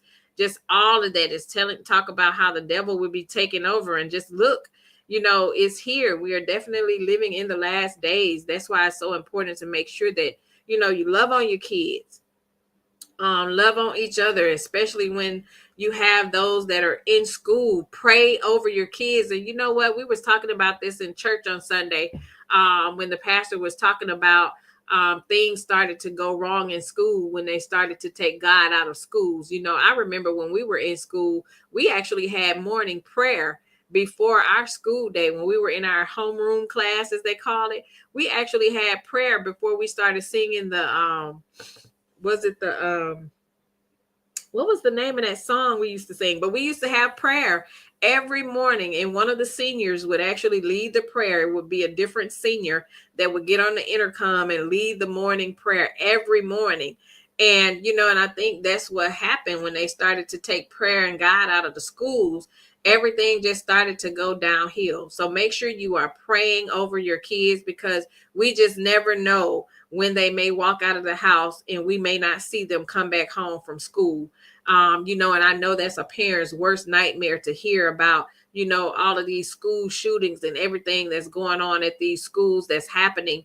And, we send our kids to school to learn. We never expect that something like that, as drastic as that, is going to happen, right at school, when we're thinking that they're in a safe space and that they're going to be taken care of. So love on your babies, pray over your babies, hold them close, be active and be involved. Even if you are a grandparent, if the parents can't be there, if you can be there, you be there. Yes, Teresa, she said the national anthem. Yes, that's exactly what it was. We used to sing that and have prayer every morning. Yes, the Pledge of Allegiance. That's what I was trying to say. Thanks, sis. It definitely was the Pledge of Allegiance. We used to say that every morning, and they do not do that. And it's so unfortunate. It's just so unfortunate, and when we think back on some of the things that we used to do when we were growing up, and how those things played a very pivotal role in, us, and how it just formed our day. Just imagine going to being in school, and before you go to your first period class, you've had prayer, and just praying over your day. And it just made it a whole lot easier. It made it a whole lot easier. Yes, Sharon. Sharon says, yes, pray over your children. Definitely pray over your children. Pray over your spouses. Pray over yourself, because there's so much that's going on. We never know when we walk out of that door in the morning if we're going to make it home. It's just a prayer. It's just a prayer like, Lord, keep us safe. Watch over us. Keep us safe from harm and danger. Cover us. We have to pray and speak life over ourselves, because we just don't ever know. Tomorrow is not promised to any of us. And sometimes it's just a prayer. It's just a prayer is all we need. So pray over yourself, your spouse, your children, your neighbors, pay attention and pray. Mama V says, I'm doing things with my grandbabies that our parents didn't do. Good for you, Mama V. Good for you. Teresa says, I even pray for the Cutie Crew and you all. Absolutely. We pray for each other. Definitely pray for each other. We can't ever have too many prayers. We can't ever have too many prayers. There's no such thing as not having too many prayers. So we have to pray and keep each other lifted up. And, just keep God first in all the things. Just like I said in the beginning, our motivational quote of the day was, let God be God. And that's all that we can do is just continue to let God be God and let God do what we know that he can do. We know that he has control over everything. We know he sees all, he knows all. And we just pray that he keeps each and every one of us safe. To those of you who have children and grandkids, I pray that God just keeps them covered. And to just keep them safe as well. To keep them safe. Did you all enjoy the topic for tonight? Betty did. Thanks, Betty. Betty says another great topic and discussion. Thank you, sis. I really appreciate it. Really appreciate you all. I will be back here Friday. I am back Friday with our Spilling the Tea business session.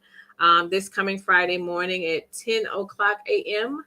10 o'clock a.m. And then we will be back here Friday night for the No Cap Show with my sis, Chit Chat with QT, Aunt Debbie, and myself right here for the No Cap Show Friday at 7 o'clock p.m. So we hope that you all join us over here. On Friday, we had an amazing time over at Aunt Debbie's last Friday.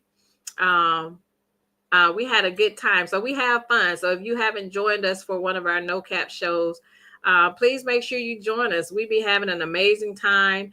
It's a Friday evening. Get you something good to drink, be it water, tea, a nice little beverage, or whatever it is that you want to drink. And join us at the No Cap Show because we have an amazing time. We laugh, we have fun, and that's what it's all about. Coming from a long work week and being able to just pull up on Fridays and have some great discussions and just laugh with each other. Laughter is good for the soul, is what I was told. So definitely make sure you all joined us. And if you are not subscribed to all of our channel, which I've seen the majority of you, so I know you are, but make sure you turn your notifications on so that you won't miss any time that we post and when we put the information up about the No Cap Show. So that you all can join us. We would love to have, yes, praying. Thanks, CC. CC says this has been a great discussion. Have a blessed rest of your evening, everyone. Have a great evening as well. And thank you, sis. I'm glad that you enjoyed it. You go ahead and get done twisting your hair, honey. I be hating to twist my hair. That's why I keep it in this ponytail. Thanks for Dawn. Sis says, yes, great topic. Teresa says, always great topics. Thank you. I appreciate it. Thanks, Mama V. Mama V says it was a great topic. Sharon says, great atmosphere over here and good topics. Thanks, sis. I really appreciate it. Hey, Nashonda, did I speak to you earlier, sis? Thanks for joining. I appreciate you. Yes, Teresa. Teresa says we need 141 subscribers for our sis to reach 1,000. If you haven't subscribed, please do so. Thank you. And please share. Thank you. Great topic as always. My degree is real, says. Thank you. So I appreciate you, ladies. Thank you so much for joining me. I enjoyed chatting with you all tonight. Shout out to the replay gang that'll be pulling up to the table later. I appreciate each and every one of you as well. To those of you that was listening in, I appreciate you as well. Please make sure you hit the like button for me. Please feel free to drop down, leave a comment. Make sure you share the video. I am on the road to 1,000, and I would appreciate if you all would help me get there. Again, thank you so much. This concludes this episode of Pink Table Topics. I appreciate you all for rocking with me tonight. We are 1 hour and 56 minutes in, and we are wrapping it up. You all have a great night. I will see those of you on Friday morning, and I hope to see everybody here again on Friday night for the No Cap Show. Have a great night. Chat with you soon. Good night. I'm going to say my good nights to everybody. I appreciate you. To my sis, Chit Chat with QT. Thanks for modding for me, sis. While you was on that treadmill getting it in, sis. To my sis, Teresa, thanks for modding. Linda, thank you so much for being here, sis. I appreciate you. Have a good night. Good night, Teresa. Good night, Mama V. Thanks for joining, sis. Good night, CC. Good night. Good night, Brittany Janae. Thanks for joining, sis. Good night, MLC Capricorn. I appreciate you for being here. Good night to my sis, Betty McWilliams. Thanks for joining, sis. I appreciate you. Good night, Nashonda. Have a good night. Good night, LaDawn. SKR, go have fun with Rob, girl. Have a good night. Good night, Aunt Debbie. I love you. Thanks for joining. Good night, Bridget J. I appreciate you for being here, sis. Bevette was in the house. Have a great night, sis. I appreciate you. Good night. I'm scrolling. I don't want to miss anyone. I think I said good night to you, Brittany Janae. If I didn't, have a good night, sis. I appreciate you. I'm scrolling. Have a good night. Good night, Keisha. Thanks for joining. Have a good night, sis. I appreciate you for being here. Good night, Gia. Have a good night. Good night. I'm scrolling. Good night, SK Aura. Good night. Good night. Good night. My degree is real. I appreciate you for stopping by, sis. I am blessed pecan Pam. Have a good night, sis. Good night. Good night. I'm scrolling, you all. I'm scrolling. I don't want to miss anyone.